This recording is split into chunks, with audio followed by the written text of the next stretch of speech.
Chapter 8, or Lecture 8, rather. So the first thing I should say is that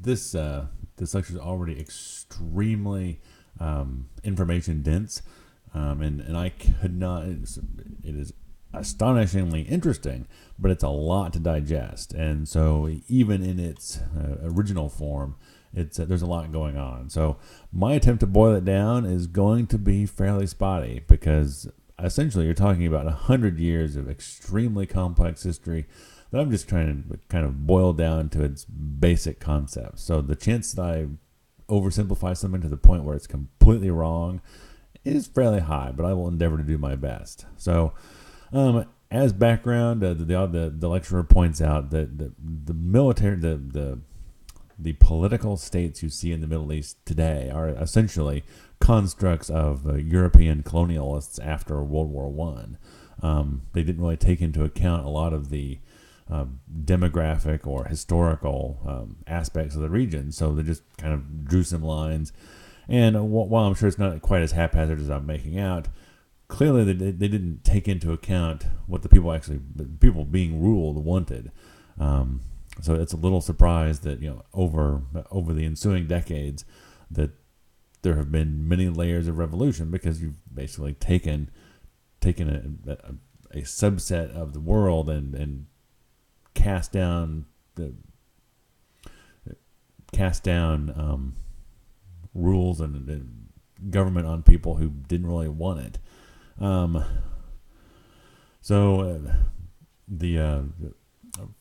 The summary of so the author goes on to describe several specific states, and then their sort of tendencies in either direction. They seem to break down into two basic sets. The first are more secular governments supported by the West that don't have their roots in Muslim faith. The West loves these because, as is sort of typical, if a country behaves like us, then we like them more, which is short-sighted and obnoxious as far as I'm concerned, but that's sort of what. So if you were a secular Middle Eastern government, then everyone looks upon you as modern and yay and way to go. On the other side, you have the more religious governments that are seen as backwards and antiquated and hilarious. It doesn't really matter. It doesn't really matter what the global facts of one of these governments is. Whatever's going on inside the government doesn't have a lot of bearing in how the West judges it. They just look at the high points. They look at the news bites and assume that the entire country runs itself this way, when in actuality, it's obeying the tenets of Islam, and it's conducting itself in a very righteous way.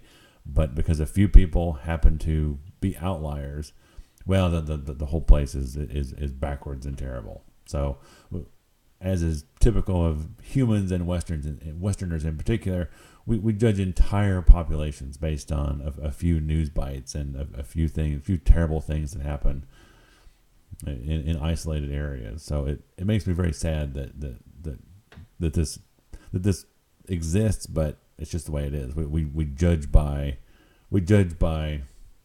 the exception rather than the rule. As I said, the lecture goes into quite a bit of history. The one thing that sort of stands out is the 1967 Arab-Israeli War, or the Six-Day War. Essentially, the Israeli armed forces just drubbed the crap out of Egypt, Syria, and Jordan, and take over a lot of territory. They tripled the size of Israel, and more importantly, they took over Jerusalem, the third holiest city in the Muslim faith. As can be understood, with a drubbing of this sort, I think the casualties were like 20-1 in favor of the Israelis. I mean, it was a pretty severe thrashing, and so the Muslim community kind of found itself in this weird identity crisis of we think we're doing the right thing, yet why haven't we succeeded? Has Allah abandoned us? What is it that we need to do? And my 30,000 foot impression of what happens is that you get into the situation in which this becomes an impetus for sort of revolution and trying to get back to real fundamental Muslim values. And so many of the secular governments end up being replaced quietly as time goes on.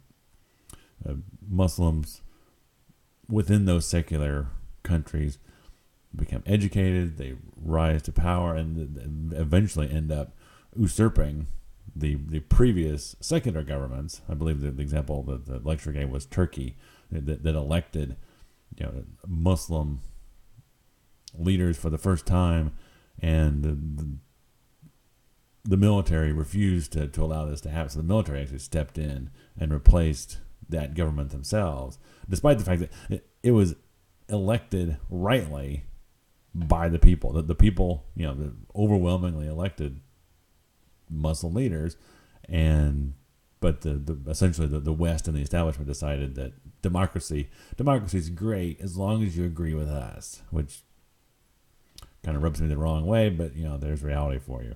So, and the author closes by essentially, and this also ties into Muslim extremist groups, that even if